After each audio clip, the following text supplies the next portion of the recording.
Irmãos, iremos continuar, como eu disse nesse segundo vídeo, falando o porquê da pessoa de Cristo. Essa cronologia bíblica, claro que de forma sintetizada, para que a gente entenda quem de fato é Jesus e o porquê ele esteve aqui. Gênesis 3,15 já profetiza Jesus com a queda, com o advento da queda, através de Adão e Eva, por desobediência. A partir dali Deus já promete um libertador, porque o pecado entrou. Quando o pecado entra no ser humano, aí já começa a necessidade automática de um libertador, para que esse libertador, ele reconcilie o homem que agora é pecador com Deus.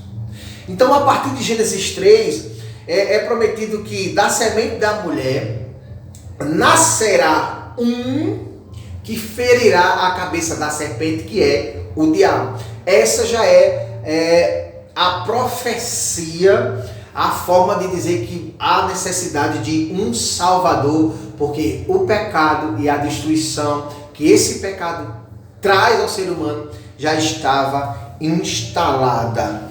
Tá? Romanos 3 confirma essa questão da destruição pelo pecado e mostra a necessidade.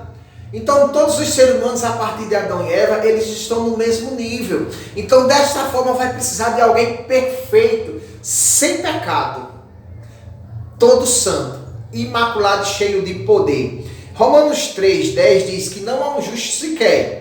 Então, eu tenho que ter essa consciência, não há um justo sequer. Eu vou necessitar de salvação, eu vou necessitar de libertação, alguém que tenha o poder para me tirar dessa situação de pecado, para me tirar dessa situação de condenação, e assim eu ser liberto. E Romanos 3,23 diz que todos pecaram, e todos os pecados estão destituídos da glória de Deus. Então, a salvação é uma necessidade, e eu preciso de um Salvador, o Salvador. A partir desse relato de Gênesis, dessa profecia está dizendo que ele vem, que vai surgir, tá? Então a profecia ela tem esse caráter nesse sentido. Então, a partir desse relato da queda de Gênesis 3,15, da semente da mulher nasceria o Salvador, a gente vai vendo que todos os grandes servos e os profetas, eles vão falando acerca de Jesus e tipificando e dizendo como seria que o Salvador viria. Vamos ver de forma resumida, breve, essa cronologia das profecias que mostram quem é Jesus, ou a promessa do Messias vir. Abraão foi chamado e Deus disse que ele seria pai de muitas nações, e todas as nações seriam benditas através da sua linhagem. Seria a linhagem bendita perpetuamente. Obviamente, Abraão, como um ser humano, ele teria limite. Mas quando Deus promete seja bendito, ele está falando do Salvador, porque é eterno. Abraão teve o seu limite, morreu.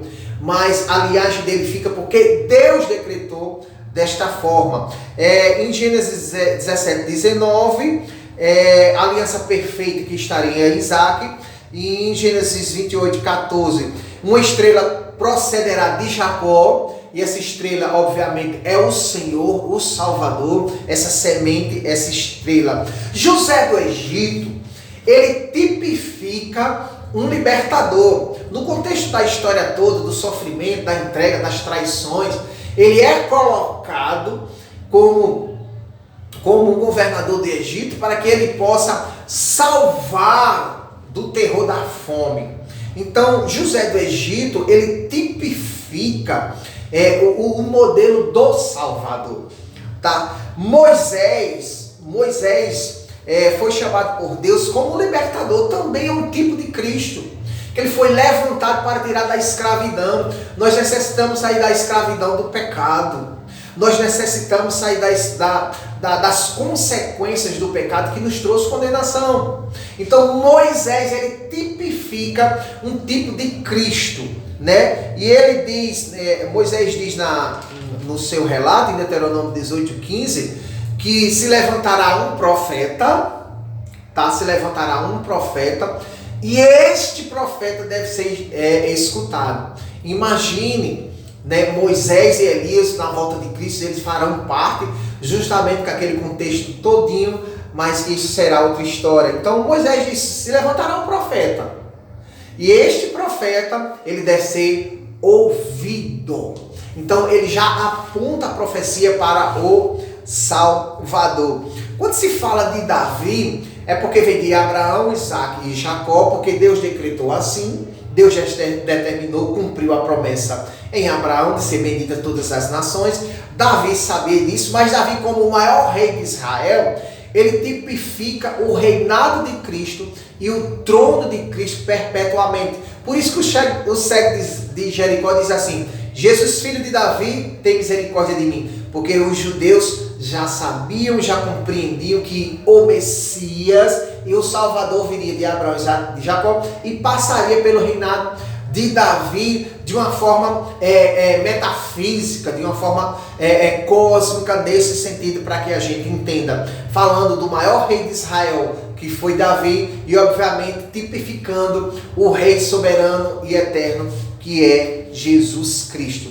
Isaías, que o livro de Isaías é um livro messiânico, né? Muitas revelações do Messias, muitas profecias sobre o Messias, fala de Isaías. Inclusive alguns teólogos, alguns estudiosos dizem que é a mini Bíblia, porque são 66 capítulos, em consonância com os 66 livros da Bíblia.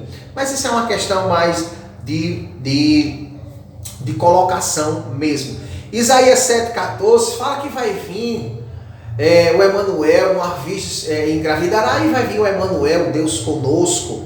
Isaías 7,14. E também Isaías 9,6, ele vai dizer, um menino nos nasceu, um filho se nos deu, e o principado estava sobre ele. E ele será chamado Maravilhoso, Conselheiro, Deus Forte, Pai da Eternidade, o Príncipe da Paz. Isaías 40, 3 e 5 profetiza sobre João Batista.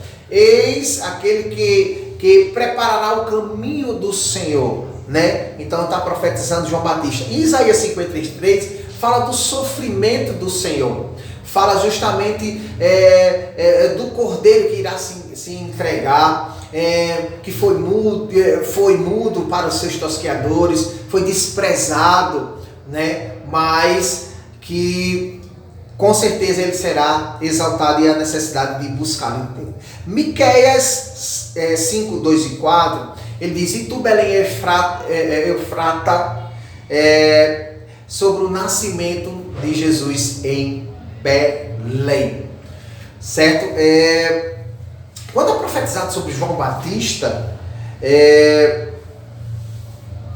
nasce João Batista, Maria engravida, e assim vem o Salvador, o Messias prometido dos judeus, tá? E aquele que iria trazer libertação a todas as nações, aos gentios. Jesus quer dizer o Senhor é a salvação, Cristo quer dizer o ungido de Deus.